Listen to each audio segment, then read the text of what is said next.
బండి సంజయ్ కుమారుడి కేసులో బాధితురాలికి న్యాయం చేయాలని మాట్లాడానని చెప్పారు మంత్రి పొన్నం ప్రభాకర్. తన మాటలు వక్రీకరించి ప్రచారం చేశారని మండిపడ్డారు.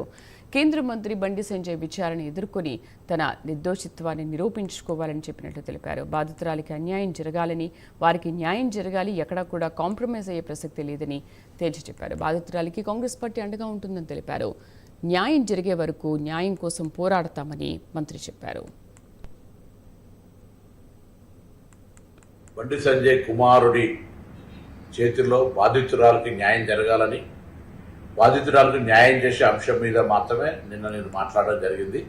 అందుకు గౌరవ కేంద్ర మంత్రి స్వయంగా తనే విచారణ ఎదుర్కొని తన నిర్దోషిత్వమా దోష నిరూపించుకోవాల్సిన అవసరం ఉందని మాట్లాడుతూనే కొన్ని మునురుకాపు సంఘాలు కాంగ్రెస్ పార్టీని ఏదో కక్షపూరితంగా చేస్తున్నామని విమర్శించే సందర్భంలో అమ్మాయి కూడా అదే కమ్యూనిటీకి సంబంధించి మీరు ఇష్యూస్ సెటిల్ చేయండి, ఏం చేస్తారో పెళ్ళ ఇట్లా ఆ కంటెంట్ అన్న తప్ప నేను ఎక్కడ కూడా బాధితురాలకు అన్యాయం జరగాలని కానీ బాధితురాలి పట్ల వారికి న్యాయం జరగాలనే అంశం మీద ఎక్కడ కూడా కాంప్రమైజ్ లేదు.